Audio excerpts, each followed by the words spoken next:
All right, so everybody sees the presentation. Perfect.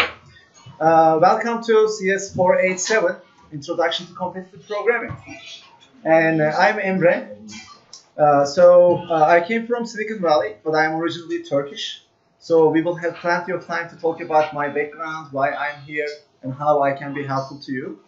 Right now I will directly go into what we want to achieve in the next 4.5 months and where we're going to get in the end. So first we will start with the team. Not everybody is here, but we picked 5 second-year students, 7 third-year students, and 15 fourth-year students. The reason we made this is we want to give you opportunity to get summer internships at Silicon Valley companies, top Silicon Valley companies like Google, Facebook, Microsoft, Amazon. And second-year students, you have 3 internship opportunities ahead. Third-year students, 2, and fourth-year students, you have 1. So the reason summer internship opportunity is very important is because it's like a smooth change for full-time position.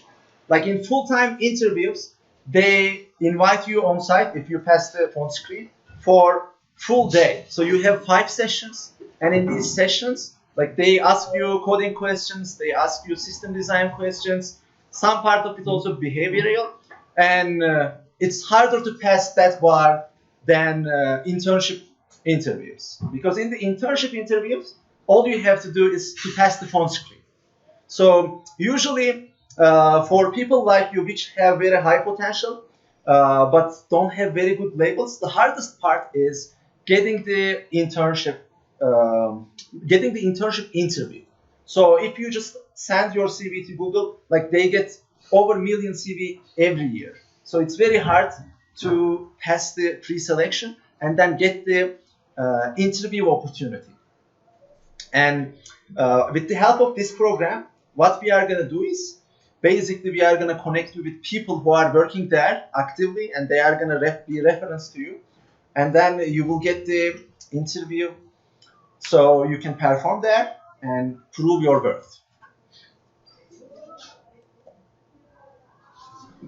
Yes, as I mentioned, our objective is to get the summer internship at the end of this program.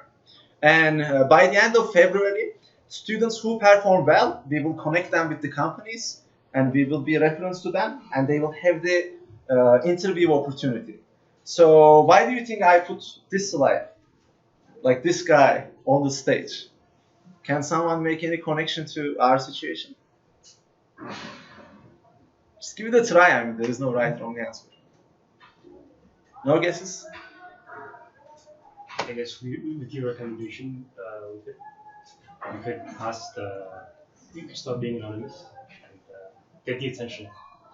Exactly. So basically, you are going to be on the stage. Like the things that work with Silicon Valley companies is that they don't care about your background, they don't care about your race, your gender, your religion, whatever. They don't care about any biases. What they care is really your performance. And with the help of this program and our connections, you will be on the stage. So during the program, we will practice how to perform well on the stage and basically succeed in those interviews. However, at the end of the day, the thing that is gonna determine whether you are gonna be accepted for the program or not is your performance on the stage. But for many people, even getting on the stage is hard, and for you, this is gonna be provided. So what I want from you is get prepared well and perform well on the stage. So the materials we are going to cover, it is available online, and we will be using MIT's material, Stanford's material. There is a document that we prepared for best practices for interview preparation, because it's not just about getting the right solution. It is also about how you present it, how you test it, and whether like you touch to the points that the interviewer is looking for or not. And we will also use the top coder tutorials, which explains these advanced algorithms and data structures in a nice way, because they are written by people who compete in online competitions. So since you guys are from different years, it was very hard to find an available slot for everybody. So that's why we had to choose time block that is after school. So we will be starting our sessions at 4:30, and we will also have lab sessions, which is gonna end around 7:30 to 8. And the daytime lectures, it's like 20% of the program. So it's on me. I need to prepare the slides. I need to understand the topic very well and explain it in an enjoyable way to you. And on you, you need to listen in a focused way and ask questions anytime you don't understand. I mean, you guys are, when you come to this university, you selected nationwide. And then when you choose software engineering, you get selected among all the students after the first year, right? And after that, like many people made applications. So we had over 200 applications. So you are the cream of the cream of the cream of these people. So if you don't understand something, it's probably I didn't explain it in a good way, okay? So have the confidence. Whenever you don't understand something, just raise your hand and ask, okay? Like we shouldn't leave any kind of darkness in your understanding. Like that's the only way that you can completely understand something. So whenever you don't understand something, just raise your hand and ask. So we will have lectures during the Monday, Tuesday, Wednesday, and Thursday sessions. Because Fridays, like this one, so this is an exception since we have the first lecture now. That's why we have this lecture part. But moving forward, on Fridays, we will only have the lab session. So there is not going to be any lecture for Fridays. But all the other weekdays, we will have lectures. And in the lecture, I prefer to have 2 breaks because for some people, our attention span is not that long. You know, if we keep continuing for 50 minutes, for an hour, it's going to be too much. So that's why like we will have 20-minute sessions and then 5 minutes breaks. And in the end, we are going to have 10 minutes of recap because it's important to repeat what we covered so that it sticks better to your mind. And we will also have lab sessions, and the lab sessions are going to happen all the weekdays. So this is actually the 80% of the program, and this is on you guys because like practice is super important when it comes to competitive programming. Like you can cover the topics, you can get the idea of what the data structure is, what the algorithm is, but at the end of the day, in order to choose the right one, do the right modifications, and present it in a very clear way, you need to make a lot of practices. So that's why we are going to have that many lab sessions. So it may look a lot, but unfortunately, this is needed. Like at the end of the day, we want this program to succeed, right? Like frankly, I really want everybody to get summer internship opportunities at the end of this program, you know? And in order to do that, we don't have much time, like 3.5 months. We need to study hard. So I will be helping you individually in these lab sessions. Like we will have sometimes contests, sometimes problem solving. So whenever you spend enough time on the problem and there is something that you feel like you're not able to pass through, at that point I'm going to be helping you. The reason we limited number of students with less than 30 is because I want to give you individual attention whenever you have trouble. But at the same time, we should act as a team. So we should also help each other. You know, like for example, we have second year students which are not very experienced. Can I see the hands of second year students? So you are the youngest ones. Like you are gonna seek more help from your more senior friends. So it's not just like, you know, me helping you, but at the same time you helping each other. So as a team, we are gonna raise up all together. And in the lab sections, we are going to be using different platforms. So these platforms are like CodeForces, Topcoder, LeetCode, CodeSignal. There are a few more. We will cover them and why we choose to use them. I'll explain later. And overall, we want to have 6 contests, which are going to be graded. And based on our results in the contest, we will choose who is going to be connected with the internship interviews. So it's important to perform well in those contests. And we will also have Q&A sessions. And in the Q&A sessions, we will have an interview with actively working people from Silicon Valley. And these people are from many different positions. So there are some engineers, some sales representatives, recruiters, business developers, product managers. A company consists of many different roles. It's not like you put together the best engineers, they are gonna build the best product, and that product is gonna sell itself. No businesses work like that. You need to have different components. These are, you can think of like different legs of a table. And in order for a table to stand up, you need them to be equally strong, right? So that's why we are gonna connect with different roles and then see like what kind of problems they have, how they approach the business. So this will also give you an insight about what a business look like, rather than just focusing on getting better at engineering aspects. And in the long run, I think these Q&A sessions, like they will be super valuable because like these people are practicing everyday great work habits of the Silicon Valley. Like we see a lot of products changing the world coming out of there, right? So there is a reason why, and we are gonna try to get this reason from these people. And we are gonna decide which questions we are gonna ask to them. So we will have a pre-request list. Like we will basically, you all can submit some candidate questions, and we are gonna vote. And the questions we are gonna pick, we are gonna send them the list, so they will be prepared to answer these questions in the interview. And after that, we will also have on-the-fly questions, like the questions that we didn't pick at first place, but you just feel like asking at that point. So we will announce which people and what role they are working for at what companies before the sessions, so that like you can also mentally get prepared which questions you are gonna ask.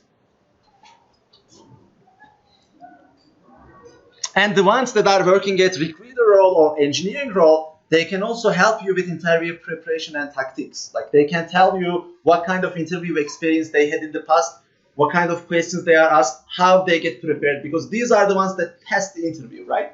So if you practice what they practice, then it can give you a higher chance of success.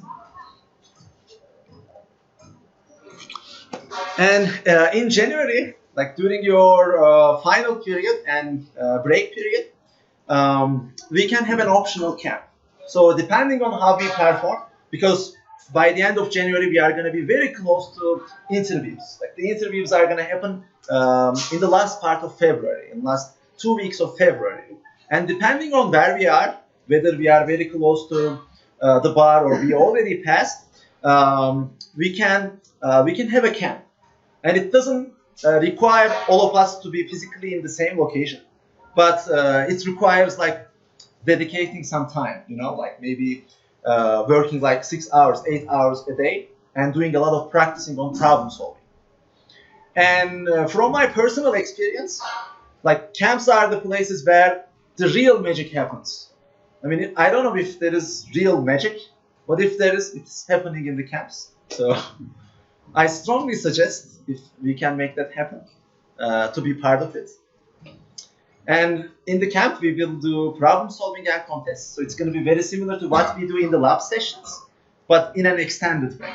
So if you do the same thing for a long time, then the performance you get from your brain, it also changes. I guess like you all had experience with preparing for national university exam, right? So like you can think of, I guess you had some days where like you studied many hours, and eventually at the end you guys get the results. So it is similar. And if you have any questions, I would love to answer. No questions? Everything is crystal clear? Okay, then I have questions for you guys. So, okay, so homework this before. All right, so this weekend it would be great if you guys go ahead and create the profiles. So, are you guys all familiar with GitHub? Okay, so the reason I want a GitHub profile is that because at the end, once we apply for internship, in your CV, we can also add your GitHub profile, and they can check out what kind of experience you have. And during the course, we are going to cover many topics as well as we are going to solve a lot of problems. So when we make them visible to the recruiters, it's going to increase our chance of getting interviewed. That's why it would be great to keep track of our progress. And in the long run, also, if you want to ramp up another peer, let's say next year, a close friend of you wants to go through the same path, like you can basically refer them the GitHub profile. So let's create a GitHub profile if you don't have one, and if you have one, that's great. Secondly, we are going to be using Topcoder. So it's a platform that has been around for maybe 20 years, maybe more, and they regularly organize some contests, which are called SRMs. And they have a lot of algorithmic problems as well as tutorials. So it's going to be one of the sites that we are going to be using. And please create a Topcoder profile as well. And like you will all have access to these slides. This coding for Topcoder is happening through Arena. They have online version, web-based, as well as Java applet. So you can either download the Java applet or try the online version. Unfortunately, I wasn't able to connect from university's network, but I was able to do it through the internet at the hotel. So at home, you guys should be able to do that. And there is one plugin which we will talk about in the next session after we all have access to Topcoder. If you download that, that would be great as well. So another website we are going to use is Codeforces. So this site is Russian. I mean, it's not in Russian, but it's built by Russian people. And it has a lot of mathematical questions as well. And sometimes in the interviews, they ask mathematical questions too. So it's going to be one of the sources we are going to be using. It is very similar to Topcoder in the sense that they also organize a lot of online contests. But the way you interact with Codeforces is a little different than Topcoder. It doesn't have an arena. Basically, you upload your code, and your code has to be complete. Like it should have main function, and like they give you the spec for how to interact with the input and where to print the output. And you upload your code, and they test your code online. And LeetCode, this is especially designed for interview preparation. So Codeforces and Topcoder, it's more like for competitive programming. So it's not purely focused on interview preparation.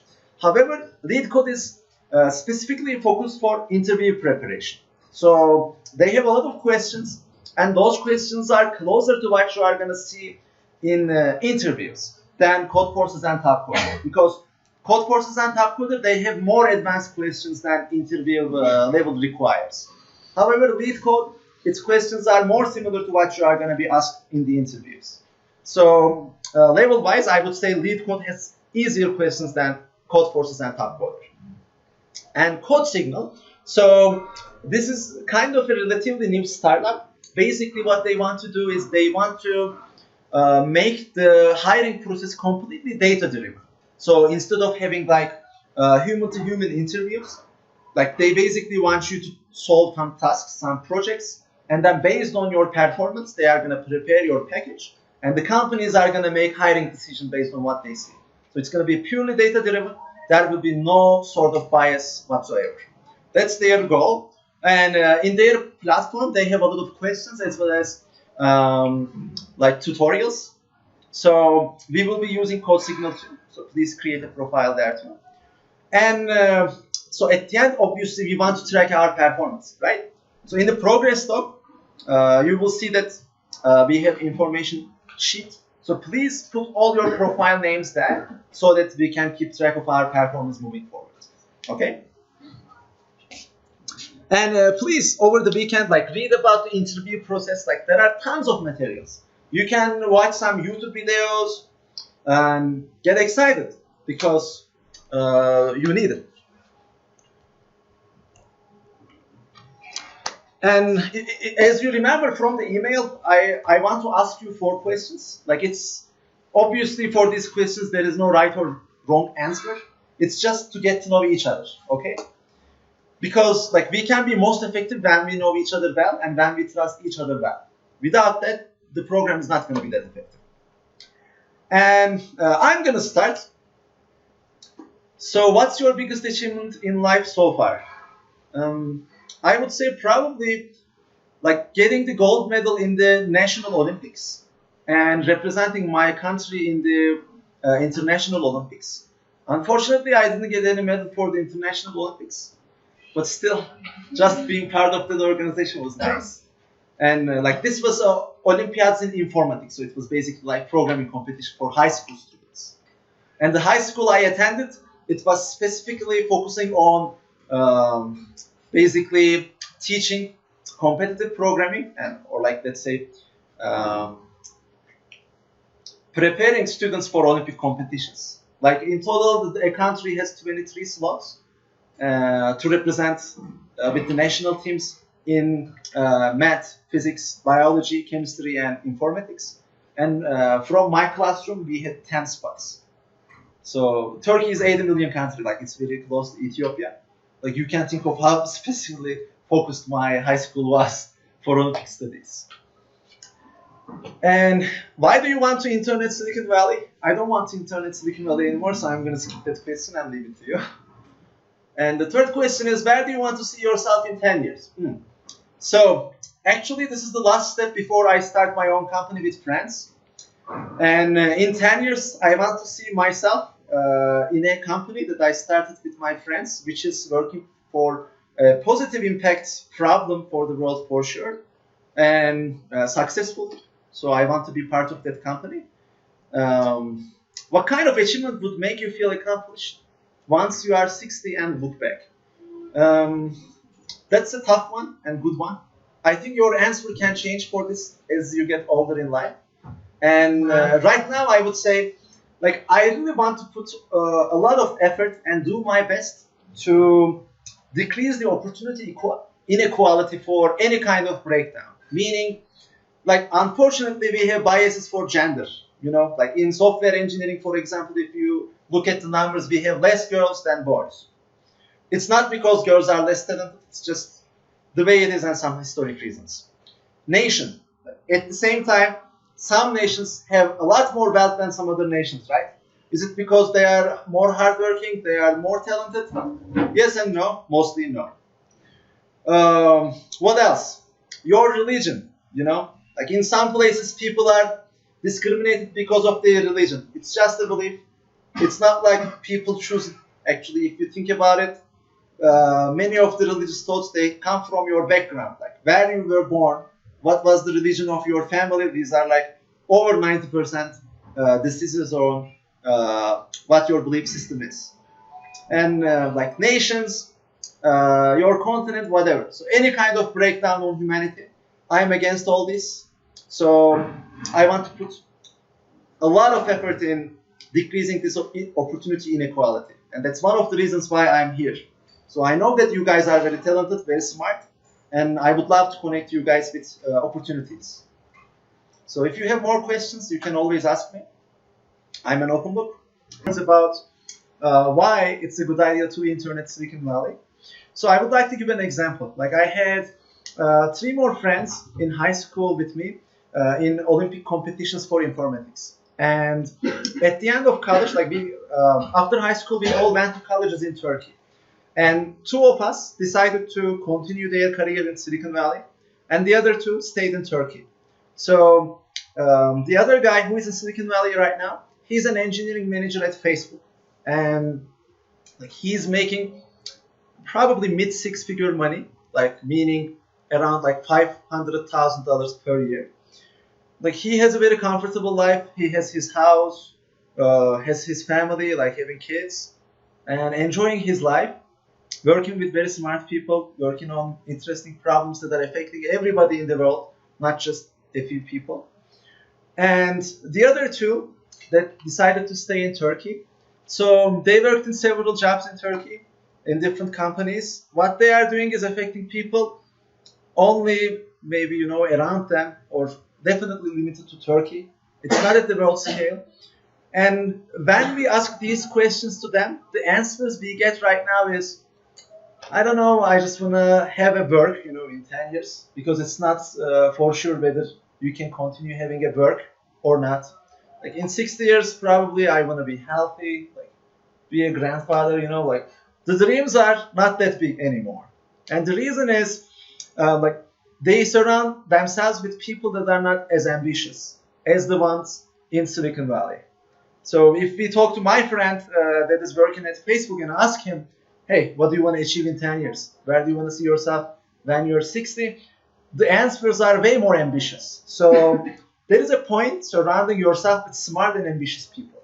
I mean, you guys can already start feeling this, right? I mean, I don't know which high schools you come from, but you can even go back to middle school where there wasn't selection and see how you were behaving, what was competition at that time, versus when you surround yourself smart and ambitious people like this group and how you are progressing.